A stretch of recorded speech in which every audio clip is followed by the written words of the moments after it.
I play Annabelle. Annabelle, she's like a 30-year-old woman who isn't ready for responsibility in her life.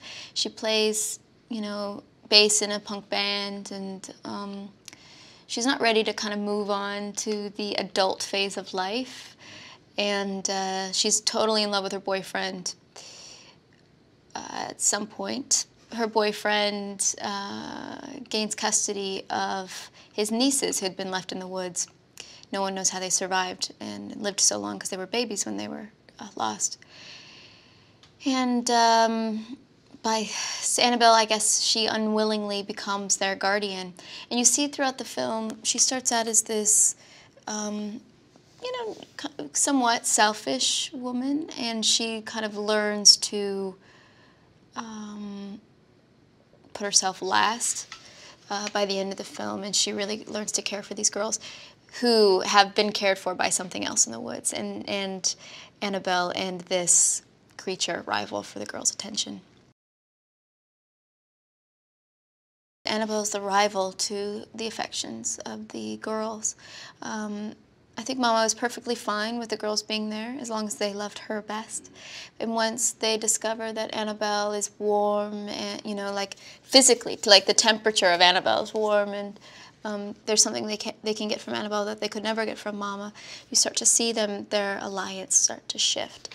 And that's what causes all hell to break loose in the house, and sets Mama on this path to remove her obstacle for of the children's affection, which then you have the throwdown of Mama and Annabelle. There is something about working with children that you don't know what they're going to do, and they bring the spontaneity to it. And usually if they're kind of like non-actors, there's not this desire to please, which I think sometimes can happen with children, where they just want to get it right, so they don't have the freedom in their performance that they, you know, would have if they're just kind of playing. It's been really great. I'm so impressed by these girls. Little Isabel, I cannot believe, like, what she can do physically is fantastic. He's like a full-on Renaissance man, and you don't really, it's too bad like people won't see this. I hope there'll be a section that'll show his storyboards.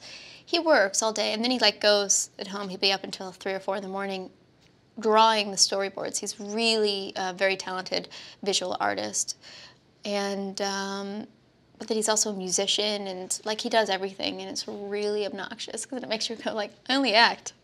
You realize you can't do everything.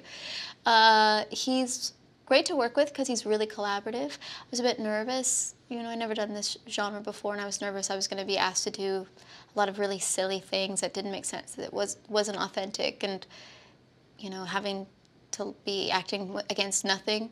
Andy has created a space to try to make it as real as possible. He has Javier here who plays Mama for a lot of things where I'm reacting to Mama.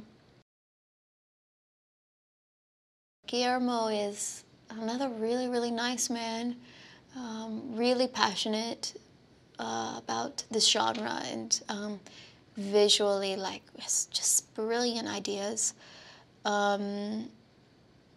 It's exciting. I mean, I'm such a fan of Pan's Labyrinth and Hellboy, and to be involved in something that he's, you know, working on is like, it's fantastic. It's part of the main reason I'm here.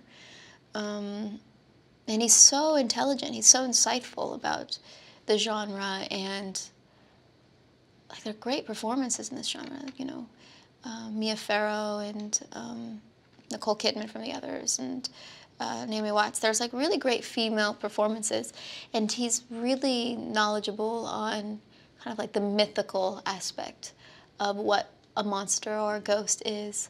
So I'm learning a lot from him.